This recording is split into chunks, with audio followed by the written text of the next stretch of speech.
Muy bien, muy bien. Los invito, hermanos, que vayamos a Romanos capítulo 12.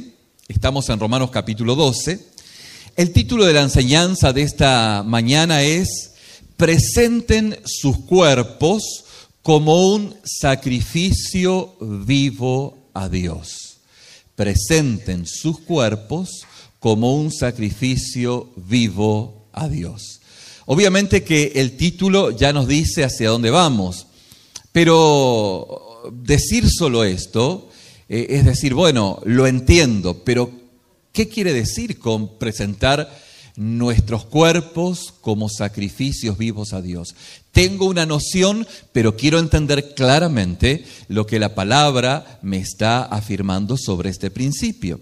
Y Romanos capítulo 12, el verso 1 dice: por lo tanto, hermanos, os ruego por la misericordia de Dios que presentéis vuestros cuerpos como sacrificio vivo, como sacrificio santo, como sacrificio agradable a Dios, que es vuestro verdadero culto, o en la versión Reina Valera del 60 dice su culto racional, o sea, su culto, su verdadero culto, pues.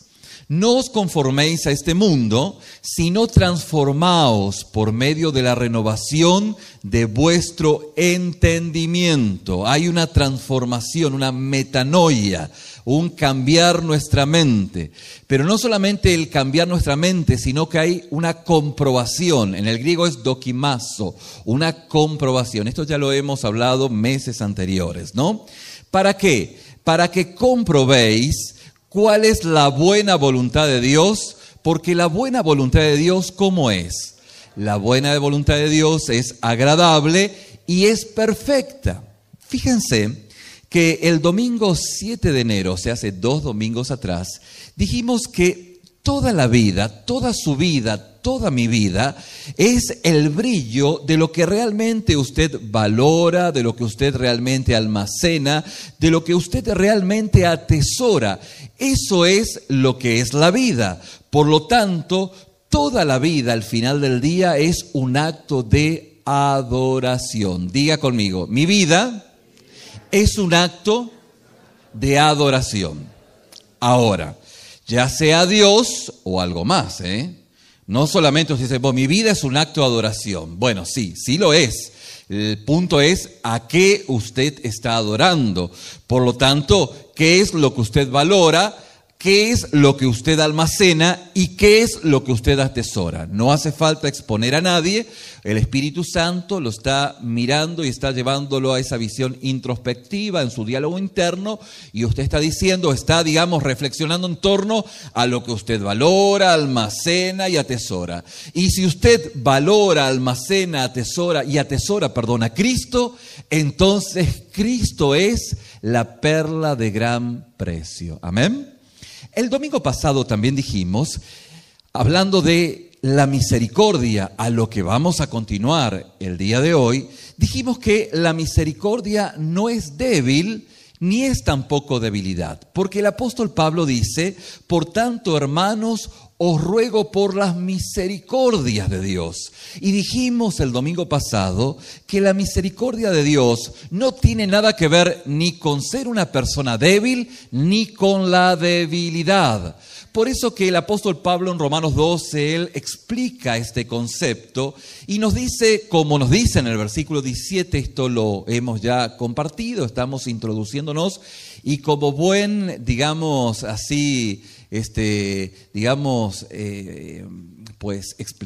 explicar la palabra, tengo que volver. Iba a decir buen maestro, pero maestro es solo Cristo, ¿sí? Pero como buen,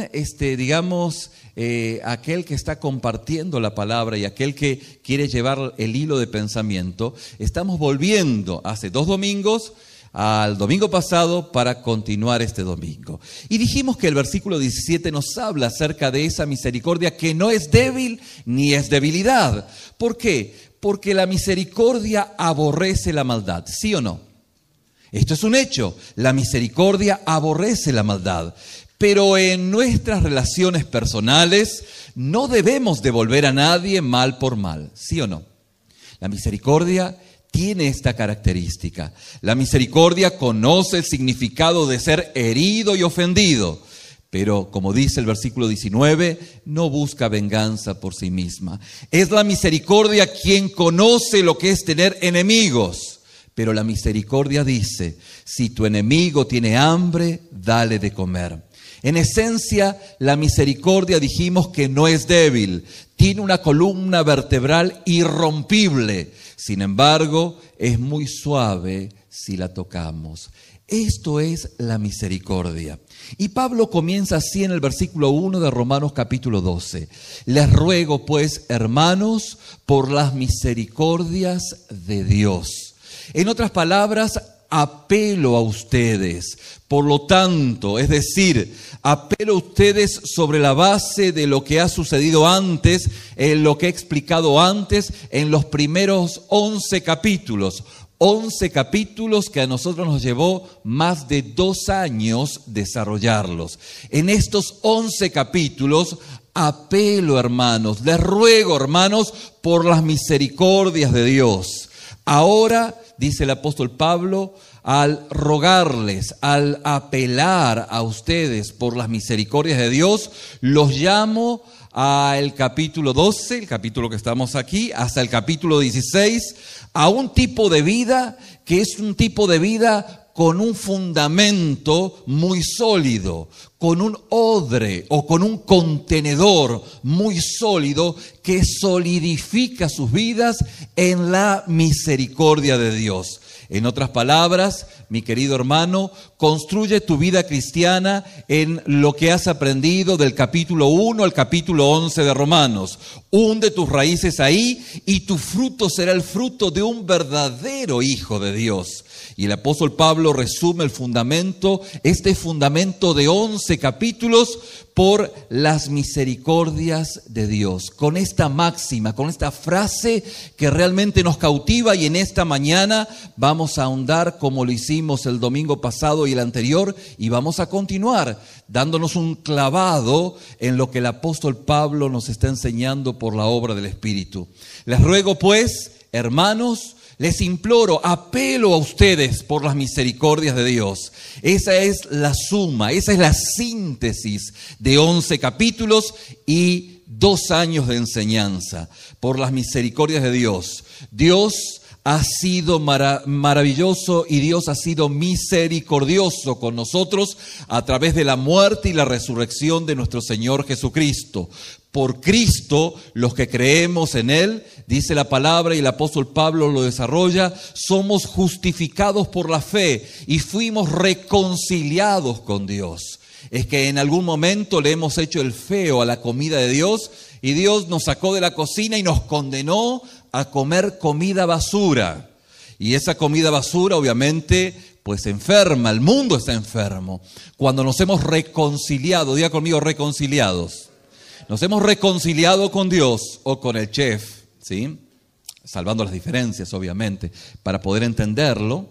Fíjese que aquel lenguaje sencillo va a nuestro encuentro para hacernos entender verdades profundas. Este también es el efecto de las parábolas. Va a nuestro encuentro para encontrarnos en donde estamos y hacernos reflexionar y decir, ay caray, sí. Y Jesús tenía esa característica. Jesús hablaba con palabras sencillas para que esas palabras sencillas se encuentren con nuestra realidad y puedan cambiar nuestro entorno, en esa metanoia, en ese cambio de nuestra mente. Por eso tenemos la esperanza y el gozo eterno. ¿Por qué? Porque fuimos reconciliados con Dios, porque el Padre abrió la puerta de la cocina de Dios y Él adereza mesa delante de mí y aún en presencia de mis angustiadores. Los manjares que son de parte de Dios, puedo probarlos, sustentarme, sostenerme y saber de que estoy sostenido en las promesas de Dios. No me sostiene mi comprensión, mis ideas, no me sostiene mi fortaleza física, sino que me sostiene las promesas de Dios. Mi vida está anclada en la sabiduría, en el cuidado y en la protección de Dios, de tal manera que Él se lleva toda la gloria. ¿Por qué? Porque me encuentro a Él desde mi convalecencia, no desde mi actitud de campeón, sino desde mi convalecencia. Soy un convaleciente que mira los ojos de Jesús, y en ese contexto, en ese entorno, es en donde encuentro el favor de Dios. Y es notable porque es ahí en donde Dios se encuentra conmigo. Él da gracia, de gracia, y encuentra a los humildes y los tiene de lejos a aquellos que son soberbios. Por lo tanto, ahora no hay ninguna condenación para aquellos quienes están en Cristo Jesús. La pregunta es, ¿quién ha de condenar al Hijo de Dios? De hecho, Jesús es el que murió, más que eso, quien resucitó. Aún está a la diestra de Dios, que intercede por cada uno de nosotros, tal como el apóstol Pablo lo describe en Romanos capítulo 8. Mi estimado hermano, es necesario que usted construya su vida en esta misericordia. Es necesario que usted pueda hundir sus raíces en esta misericordia, y con su nueva vida y de su nueva vida ha de fluir la misericordia que viene de parte de Dios. Es decir, Romanos 12 se convertirá en una realidad en sus propias vidas. Por esto es tan importante que usted pueda dejar que Romanos 12 pueda resumir su propia vida. Y usted diría, bueno, ¿y cuál es el resumen de mi propia vida? Bueno, el resumen es que usted pueda mostrar misericordia con alegría, de tal manera que usted pueda dejar que el amor de Dios sea genuino en usted. De tal manera que usted pueda generosamente dar a los santos, bendecir a aquellos que lo persiguen. Usted pueda llorar con los que lloran. Usted pueda asociarse con los humildes. Usted no ha de devolver a nadie mal por mal. ¿Por qué? Porque Dios ha obrado con tal misericordia en usted, que usted de misericordia da, y 2 veces puede golpearse con la misma ofensa. ¿Sí? Usted 2 veces puede golpearse con la misma ofensa. ¿Por qué?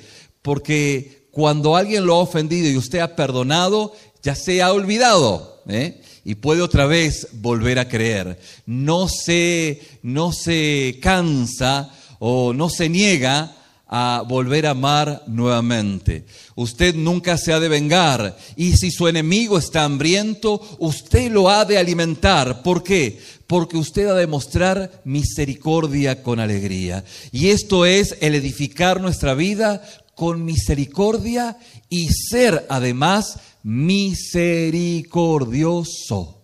Esto es la esencia de lo que el apóstol Pablo está desarrollando. Note de paso que Pablo modela para nosotros misericordia, incluso cuando nos llama a la misericordia en el versículo 1, en el primero en el que estamos leyendo.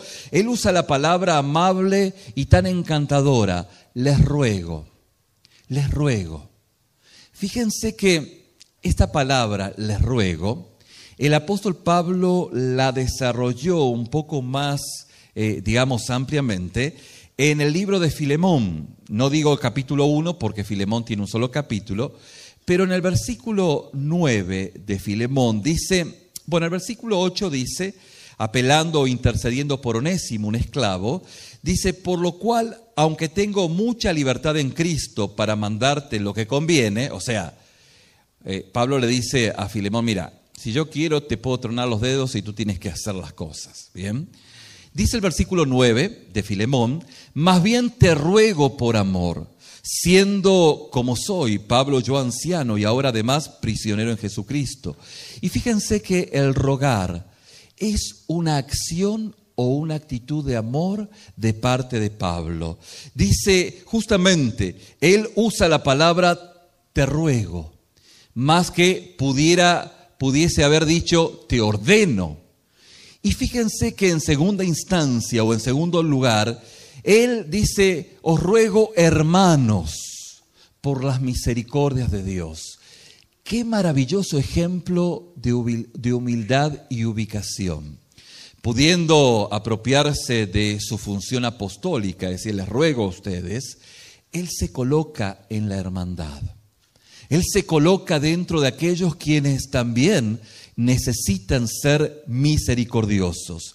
Entonces, aunque sus palabras llevan la autoridad de Dios, Él usa esta autoridad de una manera suave y misericordiosa, que nos modela a nosotros en lo que estamos a punto justamente de ser transformados, en esa acción misericordia, en esa obra de misericordia que Dios está tratando y trabajando en nuestras vidas. Obviamente, hoy estaremos avanzando en lo que significa justamente esa misericordia. Y antes de que Pablo describiese nuestras vidas en Cristo como misericordiosas, fíjense que hay un detalle en lo que Dios nos está enseñando en esta palabra, en que antes de ser misericordioso, diga conmigo misericordioso. O sea, ¿hay algo antes de ser misericordioso que debo tener en mi vida? La respuesta es sí. Antes de ser misericordioso, Pablo describe que usted debe ser una persona adoradora. Antes de pensar que la vida cristiana tiene mucho que ver con ser misericordioso con las personas, tenga en cuenta que tiene todo que ver con la adoración hacia Dios. Y esto, aunque usted no lo entienda, usted lo va a tener que entender por el Espíritu. Y le aseguro que si usted no lo entiende, está taponado en lo que Dios quiere enseñarle, le aseguro que jamás ha de conocer la misericordia en su esencia, en lo que realmente esto significa.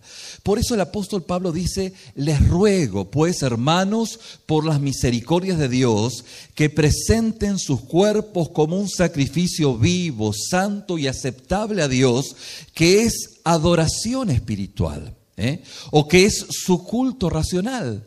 Esto es, el culto racional es su adoración espiritual.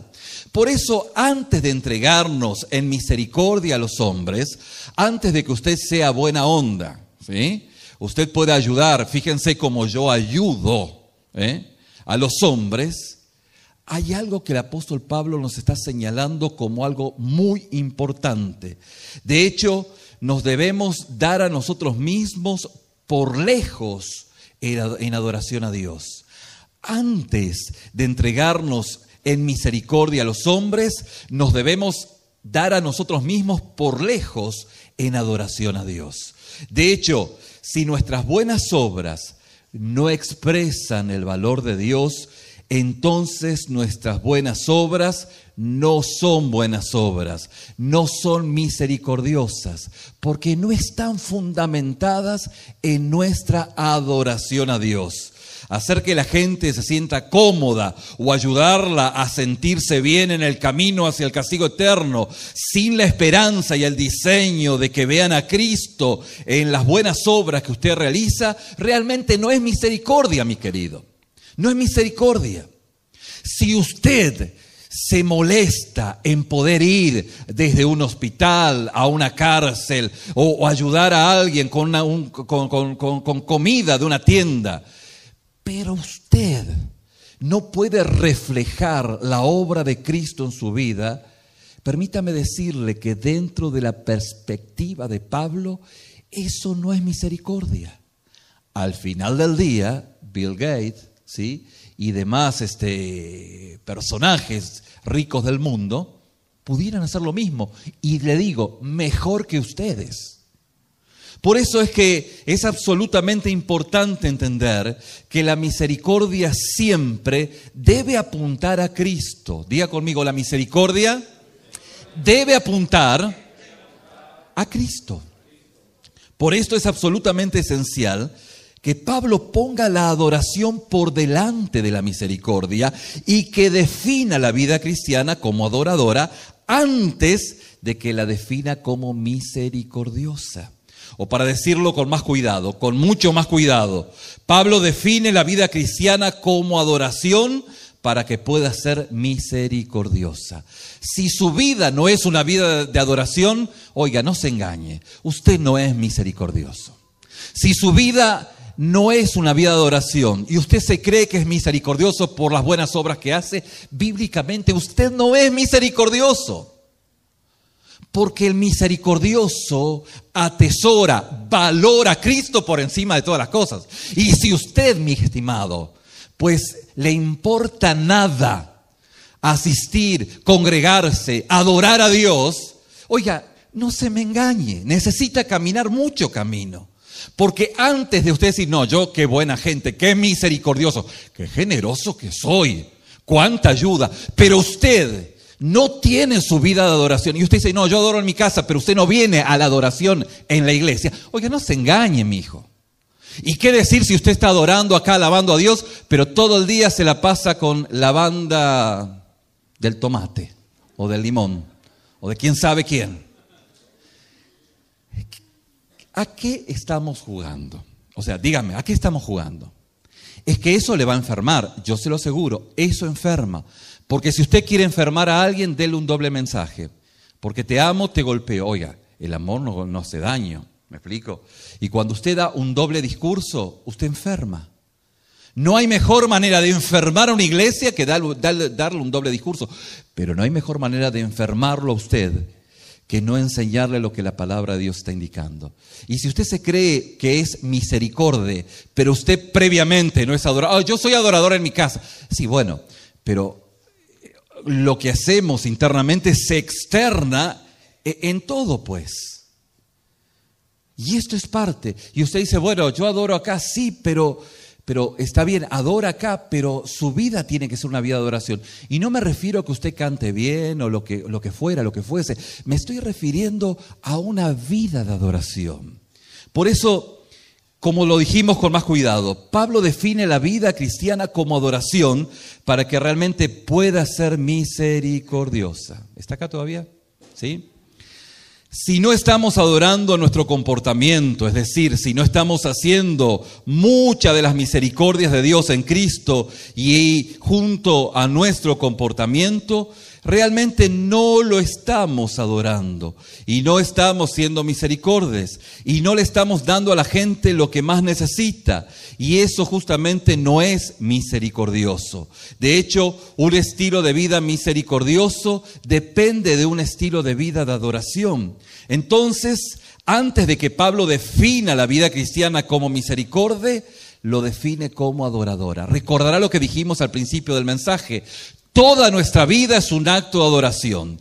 Y es un acto de adoración por lo que valoramos, por lo que atesoramos, por lo que nos gusta, pues. ¿Sí? Y si nos gusta más, no sé, un deporte, o nos gusta más el trabajo, y no estoy diciendo que no sea bueno, y nos gusta más el entretenimiento, entonces eso es lo que usted adora, pues. Y su vida es un acto de adoración a todo menos a Dios. Pero lo bueno es que no se engañe. Diga, yo realmente adoro ir al casino. Yo realmente adoro ir, no sé, a jugar. Adoro entretenerme, adoro jugar al golf, adoro lo que sea. Y eso lo pone en un punto donde usted puede ser expuesto, diga conmigo expuesto, al poder de Dios, al favor de Dios. Esto es lo que Dios quiere ministrar en nuestras vidas. Como dije, o como siempre digo, usted no viene a perder el tiempo, yo no vine a entretenerle. ¿Bien? Entonces, vamos a mirar más de cerca lo que Pablo quiere decir con un estilo de vida de adoración. El verso 1 dice, les ruego pues, hermanos, por las misericordias de Dios, que presenten sus cuerpos como un sacrificio vivo, santo y aceptable para Dios, que es su adoración espiritual. La pregunta es, ¿qué es la adoración espiritual? ¿Qué es la adoración espiritual?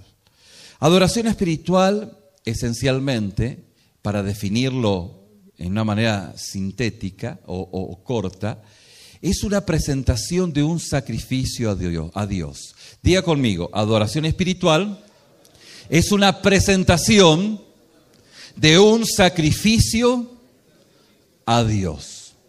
Fíjense que para hablar de sacrificios, obviamente, tenemos que ir al Antiguo Testamento. Y vamos a ver en el Antiguo Testamento rápidamente qué es un sacrificio. Dice la palabra: al venir a Dios, el adorador trajo una oveja o un toro o una paloma y la sacrificó sobre el altar como una ofrenda a Dios. De hecho, en la antigüedad, en el Antiguo Testamento, en el Antiguo Israel, hubieron diferentes tipos de sacrificios, pero en el fondo estaba que el pecado exigía castigo y el animal sacrificado representaba la voluntad de Dios de aceptar un sustituto para que el adorador pudiera vivir y tener una relación continua, diga conmigo continua de perdón y gozo con Dios. Por eso es que en la antigüedad el altar estaba constantemente encendido. Claro, ¿cómo no iba a estar constantemente encendido si había un montón de gente? Claro, ¿y cuál era, digamos, la dinámica cuando usted llegaba en ese momento como judío? Pues llegaba con su corderito, pues, ¿no? Ese corderito sin mancha, sin defecto, porque usted era un judío honesto, ¿sí o no? Sí, era honesto. Entonces no iba con la perniquebrada, aquella que sobró, no, se iba con su corderito bien, pues lo mejor que tenía. Y allí cuando estaba lo ponía en el altar y ponía su mano, ponía su manita, su mano, ponía arriba de la cabeza el corderito y el corderito lo miraba y usted lo miraba al corderito y venía el sacerdote, ese pastor, no, sacerdote, y ¡zah!, le cortaba el cuello, no a usted, sino al corderito. Y usted veía y decía, ¡wow! ¡Qué malvado que es el sacerdote! No. ¡Wow! La verdad es que yo debiera haber estado ahí. Y este corderito está muriendo por mis pecados. ¿Me va entendiendo? Ese era el efecto emocional, experiencial, psicológico, como quiera llamarlo, de lo que era el sacrificio. Era traumático, pues. Oiga, cuando usted sacrificaba un corderito, muchos de ustedes vienen de un trasfondo de campo. Yo tenía hermanos que tenían campos y me llevaron a los campos y he presenciado cómo le han dado cuello a las reses, pues, y a los corderitos, también a los corderitos, sí. Y es traumático. Yo después de ver un sacrificio de un corderito, una res, por un buen tiempo dejé de comer. No se crean. Pero sí mi hija, No. Pero sí es traumático. Sí, da cosas. Me estoy comiendo eso. Y justamente ese sacrificio es traumático. Y usted o mejor dicho, si usted estuviese en ese contexto, usted diría, bueno, la verdad que voy a pecar menos. No quiero que más corderitos se vayan por ahí al deshuesadero, ¿no? No quiero. ¿Por qué? Porque tenía ese efecto. Obviamente, en el contexto del Antiguo Testamento, aquellos hebreos entendían y tenían muy claro que la sangre de los toros y de las cabras y de los animalitos no podían quitar los pecados, tal como Hebreos capítulo 10 lo dice, ya que ellos señalaban, diga conmigo, señalaban. Ellos señalaban más allá de sí mismos a Cristo, quien fue el sacrificio final por el pecado de cada uno de nosotros.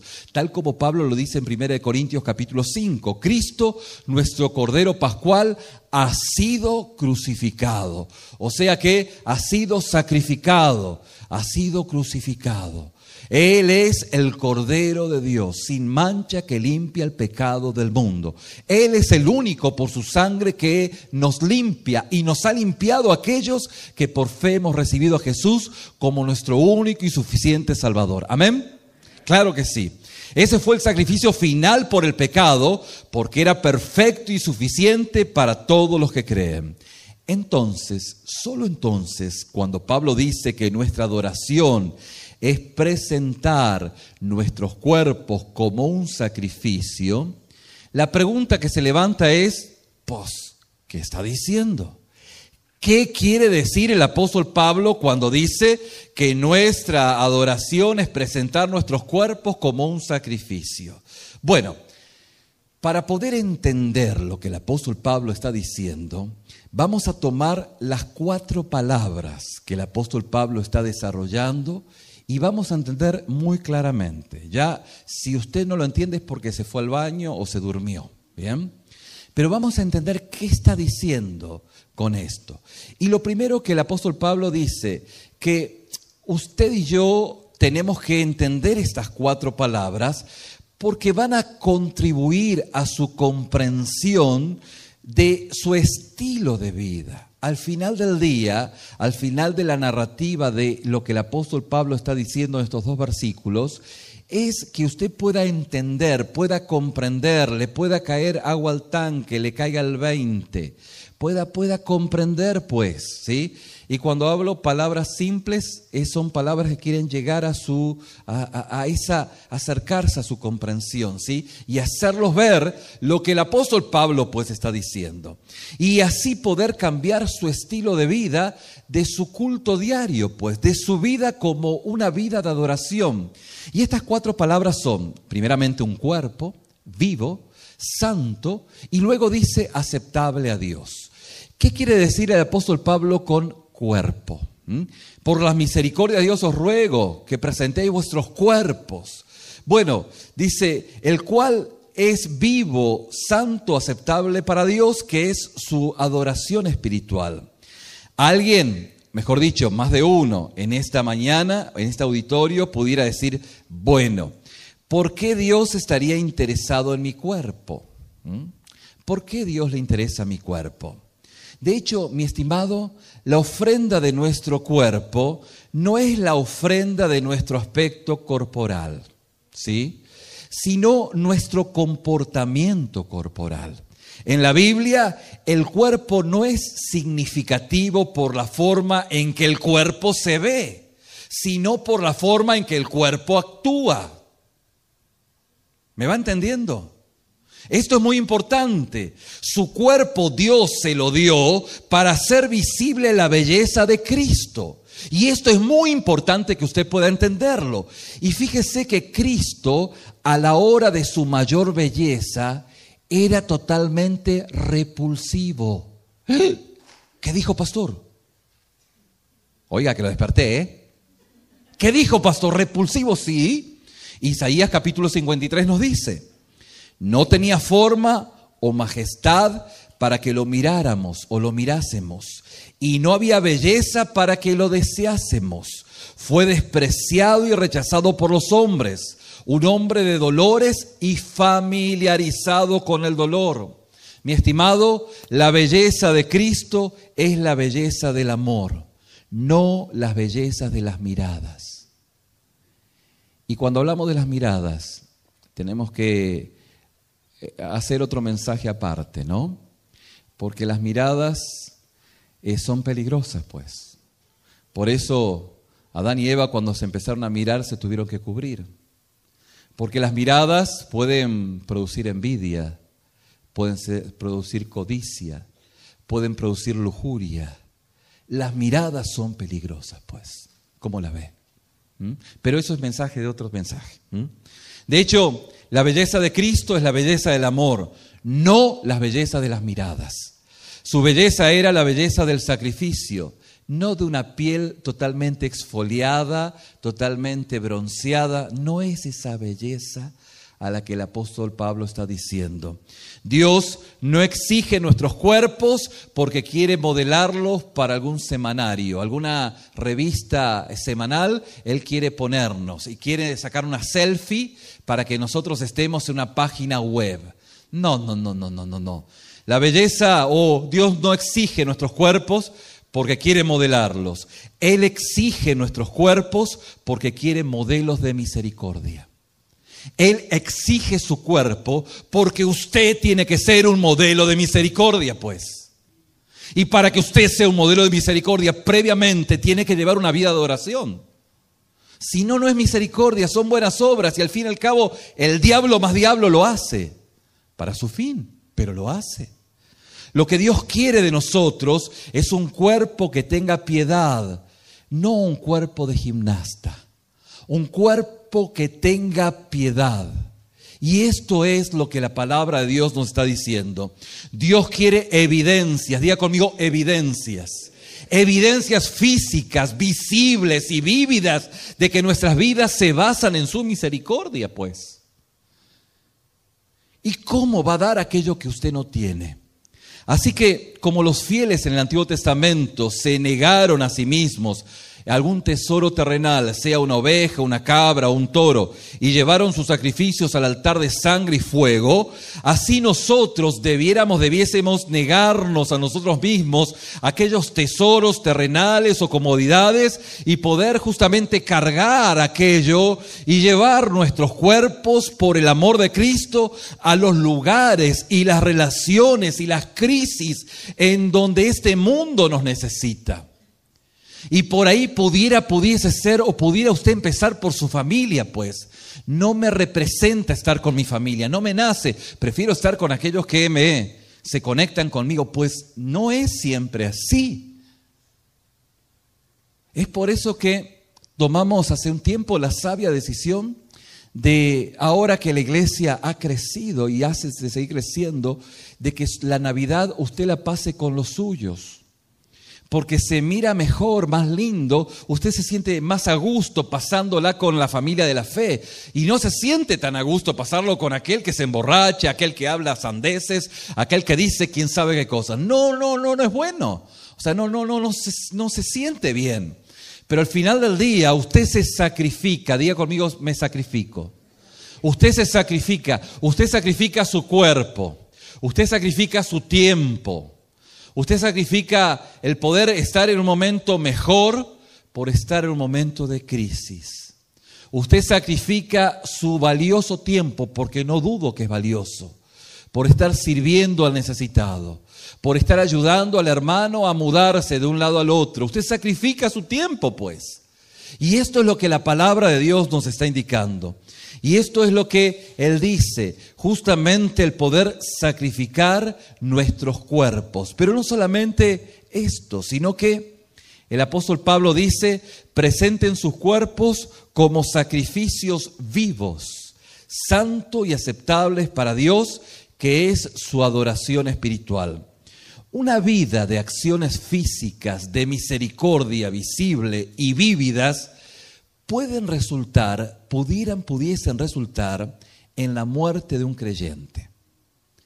Esto es así, esto pasa. De hecho, hay mártires aún hoy que están muriendo por evidenciar la misericordia de Dios. Pero fíjense que no es principalmente lo que Pablo tiene en mente aquí, aunque pudiera ser. El poder externar la misericordia de Dios lo puede exponer a usted al martirio, ¿sí o no? Si no, vaya a predicar a Medio Oriente. Es probable. Vaya a evangelizar a los altos o más altos, o cruzando el Golán, yendo para Irak, en Afganistán, en un acto de misericordia. Es probable. Tiene que asumir el riesgo. Pero fíjese que principalmente lo que Pablo tiene en mente aquí es un estilo de vida, un estilo de vida. Aquí Pablo tiene en mente un estilo de vida. De hecho, la palabra dice, presenten sus cuerpos como un sacrificio que vivo. Su vida debe ser un acto de adoración. De hecho, usted debe dejar que cada acto de su cuerpo, de su vida, pues, sea un acto de adoración. Usted debe dejar o debe permitir que cada acto de su cuerpo viviente sea una demostración de que Dios es su tesoro. ¿Me va entendiendo? Todo lo que usted hace en vida, tiene que demostrar de que Cristo es su tesoro. Por eso debe dejar que cada acto de su cuerpo viviente muestre que Cristo es más valioso que cualquier cosa, que cualquier otra cosa. Cristo es más valioso que cualquier otra cosa. Cristo es más valioso que el deporte favorito que estoy practicando. Cristo es más valioso que mi trabajo. Cristo es más valioso que lo más valioso que yo tengo. ¿Me va entendiendo? Sí. Porque si no es así, entonces usted está perdiendo el tiempo, pues. Que cada acto de su cuerpo viviente sea una muerte para aquellos que deshonran a Cristo. ¿Cómo así? En buen colombiano. Fíjese que la actitud de adoración de José el soñador, el hijo de Jacob, Israel, aquellos que dicen Jacob, Israel, bueno, tiene que venir en la semana y va a entender en el Evangelio de Marcos lo que estamos diciendo. Pero Jacob es el padre de José el soñador. Y José, en una vida de adoración, mató, pulverizó los deseos lujuriosos de la esposa de Potifar. ¿Cómo la ve? Los mató, los destruyó, los pulverizó. La vida de adoración a Dios, ¿cómo podré hacer algo contra Dios? De comunión con Dios, reventó, pulverizó, destruyó la lujuria de la esposa de Potifar. Fíjese qué notable. Y usted, con su vida de adoración, no ha de ser cómplice del robo o la lujuria o lo que fuera, lo que fuese, del pecado y su putrefacción. Usted no ha de ser cómplice. ¿Por qué? Porque usted no se va a conectar con aquella podredumbre putrefacta del pecado. ¿Me va entendiendo? ¿Y de dónde logra esa fuerza? Dígame, ¿de dónde la logra? ¿De dónde lo logra? Estábamos en el sur de Argentina, mi esposa y yo, y siempre, no siempre, pero de vez en cuando comento el testimonio de un pastor que trabajaba con nosotros, pues, y él tenía la función en su momento de ser aquel que le pagaba al gobernador del estado. Él tenía una función como contador bastante alta. No era una función política, era una función, digamos, dentro de la administración del gobierno, y él le pagaba al gobernador. Y fíjese que el testimonio que él contaba, él decía, fíjate José, cuántas veces me invitaron a venir a Miami, a ir a Las Vegas, ¿sí?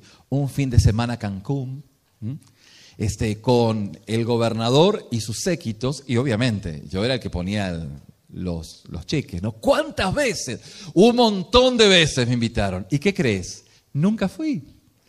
Porque los fines de semana que ellos me invitaban a sus viajes, viajes misericordiosos de trabajo, políticos, vaya como se llamen, ¿no? Que no solo ocurren en todos lados, ¿no? En todos países. Dice, ¿qué crees? Jamás fui. Y mi argumento era, bueno, no, es que el domingo tengo que ir a la iglesia, pues. Tengo que ir a la iglesia. El sábado tengo que estar con los jóvenes, el domingo en la iglesia. No puedo. En otros momentos sí él se ponía firme. Pero él no tenía la capacidad sobre ese dinero que se gastaba. Bueno, para hacérselas corta la historia, usted sabe, todo ese tipo de gente, más temprano, más tarde que temprano, siempre cae. Hubo una denuncia, una demanda y cayeron todos menos el contador. Porque el contador, obviamente, que tuvo que ir a juicio, fue una indagación exhaustiva porque le revisaron hasta el ADN, pues, ¿no? Pero hasta el ADN que le revisaron al contador no le encontraron nada de nada. Le encontraron mucho de ir a la iglesia, de buscar a Dios, de predicar, de repartir volantes con los jóvenes, flyers, de todo eso, pero no le encontraron un centavo de la administración. Y ni que hablar de los viajes de trabajo que hacían los políticos. ¿Cómo mató? ¿Cómo pudo destruir? Si no a través de su vida de adoración a Dios. ¿Me va entendiendo? Por eso es que cada acto de su cuerpo viviente debiese ser muerte para todo lo que deshonra a Cristo. Todo lo que deshonra a Cristo, así como José el soñador, que destruyó pues. Y en algún momento dije la viuda de Potifar, el viudo, hablé porque se cree que esa mujer, no le anduvo con José, pero siguió hasta que alguno cayó, y obviamente que Potifar también luego le dio cuello, ¿no? El tema es que algunos explican así como José luego salió y fue otra vez recomendado al faraón, pero eso es pura especulación. Pero no cae dentro de lo que se puede llegar a comprender en este texto. El punto es que nuestros actos, nuestro cuerpo viviente debe dar muerte a todo lo que deshonra a Cristo. ¿Amén? Muy bien. Y luego dice: presenten sus cuerpos como sacrificio vivo, santo y aceptable para Dios, que es su adoración o su culto racional. El apóstol Pablo dice, bueno, su cuerpo es un sacrificio vivo, su cuerpo es un sacrificio, su cuerpo es vivo, obviamente es un cuerpo, pero también es santo. Probablemente la mejor explicación de lo que el cuerpo sagrado proviene, o quiere decir el apóstol Pablo, proviene de Romanos capítulo 6, versículo 13, donde Pablo dice, no presenten su cuerpo o sus miembros al pecado como instrumentos para la injusticia, sino preséntense a Dios como aquellos que han sido traídos de la muerte, o sea, a la vida, es decir, sacrificios vivos, y sus miembros a Dios como instrumentos de justicia. O sea, presentar un cuerpo sagrado viviente a Dios significa dejarle a tus miembros, o sea, tus ojos, tu lengua, tus manos y pies, dar justamente a tu cuerpo el que haga justicia y que deje de pecar. Y esto justamente es santo. Esto es lo que haría un cuerpo santo. Un cuerpo es santo, no es por lo que parece o en la forma que está, sino por lo que hace. Esto es lo que es un cuerpo santo. No es por la manera en que se ve, no es por la manera en que se viste, sino por lo que hace. Diga conmigo, yo soy santo por lo que hago. Esto es muy importante. La santidad se ve en lo que usted hace, pues. Y esto es lo que la palabra nos está diciendo. Por esto, la Biblia nos dice que somos instrumentos de paz y misericordia. Y el apóstol Pablo nos muestra detalladamente, tanto en Filipenses como en Hebreos, como también en el libro de Hebreos, de qué forma nosotros pues tenemos esa santidad. El apóstol Pablo nos dice en Filipenses capítulo 4, versículo 18, pero todo lo he recibido y tengo abundancia. Estoy lleno, habiendo recibido de Epafrodito lo que enviasteis, olor fragante, sacrificio acepto, agradable a Dios. En otras palabras, su trabajo y ofrenda y el hecho de que Epafrodito me traiga este regalo es un sacrificio de adoración a Dios. Muestra el valor de Dios en vuestros corazones, dice el apóstol Pablo. Eso es una actitud de justamente ese cuerpo agradable y santo. Hebreos 13, versículo 15, Hebreos capítulo 13, versículo 15 dice, por medio de Cristo ofrezcamos continuamente un sacrificio de alabanza a Dios, es decir, el fruto de labios que reconocen su nombre. Cuando los labios se unen al corazón en alabanza a Dios, el cuerpo se vuelve un sacrificio santo y vivo. Y esto es lo que ha ocurrido al principio de este servicio. Nuestros labios y nuestros corazones se unieron a Dios, por lo tanto nuestro cuerpo ha sido un cuerpo santo y vivo y hemos dado un sacrificio de alabanza. Usted dice, ¿por qué tengo que venir al tiempo de adoración? Porque es un sacrificio de alabanza que usted da a Dios, pues. Y esto es una vida que está en el altar constante y continuamente. Y en el versículo 16 del capítulo 13 de Hebreos dice, y no descuides hacer el bien y compartir lo que tienes, porque tales sacrificios son agradables a Dios. Cuando haces el bien en el nombre de Jesús, con tu boca o tus manos o tu presencia, tu cuerpo, diga conmigo, mi cuerpo, se vuelve un santo y vivo sacrificio de adoración. Cuando usted hace el bien en el nombre de Jesús, con sus bocas o con sus manos o con su presencia, su cuerpo se vuelve un santo y vivo sacrificio de adoración a Dios. Un cuerpo se convierte en un sacrificio sagrado de adoración cuando está dedicado a los propósitos de justicia y misericordia de Dios. Así un cuerpo, así su cuerpo, se vuelve justamente un sacrificio sagrado de adoración a Dios. Y luego el apóstol Pablo dice, aceptable para Dios. Presenten su cuerpo como un sacrificio vivo, santo y aceptable para Dios, que es su adoración espiritual. La pregunta es, ¿qué agrega esta palabra santo? ¿Qué agrega esta palabra aceptable a Dios? Si el sacrificio de nuestra vida corporal es sagrado, entonces es aceptable a Dios. Entonces, ¿por qué el apóstol Pablo dice aceptable a Dios? Y esto nos hace ver de que realmente Dios es real y explícito. Nos recuerda que la razón por la cual la santidad importa es por Dios, no es por nosotros mismos.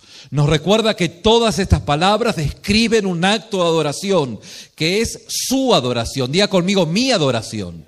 Es su adoración espiritual y Dios es el centro de su adoración. Entonces, es apropiado justamente que podamos definir que todo está y se centra en lo que Dios quiere para nuestras vidas.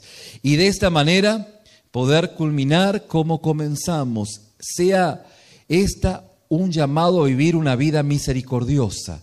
Es un llamado a vivir una vida de adoración. Porque si no vivimos una vida de adoración, pues no hemos de ser misericordiosos bíblicamente hablando. O mejor dicho, llamarnos a vivir una vida misericordia, construida sobre la misericordia de Dios en Cristo, el objetivo es que su vida sea una vida de adoración.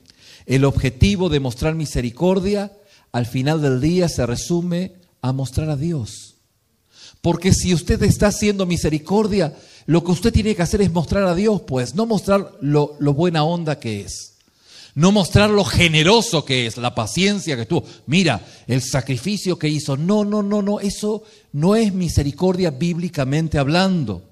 El objetivo de nuestro cuerpo es hacer que la gloria de Dios sea más visible, pues. Es la gloria de Dios quien tiene que hacerse visible y no lo bueno que soy yo. Por eso Jesús nos afirma o nos muestra que Jesús no brilla a través de nuestros músculos o de alguna virtud estética. No. Sino que Jesús brilla a través de nuestro comportamiento misericordioso, pues. Esa es la manera en la que Dios brilla. Entonces, si Dios brilla a través de nuestro comportamiento misericordioso, ¿qué hace perdiendo el tiempo fuera de la comunión de Dios?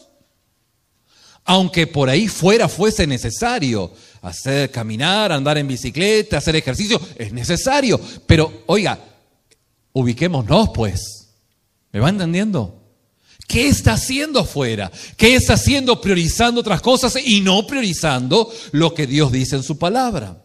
Mi hermano, otra vez, Jesús no brilla a través de la lucidez de nuestro cuerpo, nuestros músculos o de alguna virtud estética.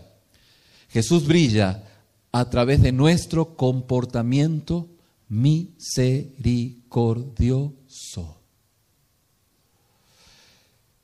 Termino con dos declaraciones del apóstol Pablo. Primero, su propio testimonio de deseo. Dice el apóstol Pablo: es mi expectativa y esperanza ansiosa que Cristo sea honrado en mi cuerpo, ya sea por la vida o por la muerte. Y en segundo lugar, la exhortación que Pablo hace a la iglesia en Corinto, en 1 Corintios capítulo 6, versículo 19. No eres tuyo, porque fuiste comprado por precio. Así que, mi querido, glorifica a Dios en su cuerpo. En otras palabras, presente su cuerpo como un sacrificio vivo, santo y aceptable para Dios, que es su adoración espiritual. Demuestre el valor de Cristo por la forma en que usted usa su su cuerpo, pues. Y como le dije, Jesucristo brilla a través de su comportamiento misericordioso. ¿Y cómo va a brillar en su comportamiento misericordioso si usted no vive una vida de adoración a Dios? Ahí se lo dejo. Es usted, delante de Dios, quien tiene que responder. Yo le invito a inclinar su rostro, vamos a orar. Padre, ayúdanos a procesar esta palabra, a vivir vidas de adoración y ajustar aquello que tu Espíritu Santo hoy esté tratando con cada uno de nosotros. Señor, encuéntranos en la docilidad, encuéntranos en el deseo de cambiar, en la comunión con tu Espíritu, en la guía de tu presencia. Tú eres misericordioso y aquellos quienes nos hemos arrepentido y nos seguimos arrepintiendo, Padre, tú nos perdonas. Tú perdonas a quienes en esta mañana reconocen que no viven una vida de adoración, porque su comportamiento no está a la altura de lo que tu palabra hoy nos ha hablado. Ministra a tus hijos, derrama de tu gracia y ayúdanos, Señor, a ser dignos de ti. Dignos de ti. Estar a la altura por la guía de tu Espíritu. Porque para estar a tu altura, Señor, tenemos que humillarnos. Y humilla, Señor, nuestras vidas para en esta mañana presentar nuestros cuerpos como un sacrificio vivo a ti. En el nombre de Jesús. Amén.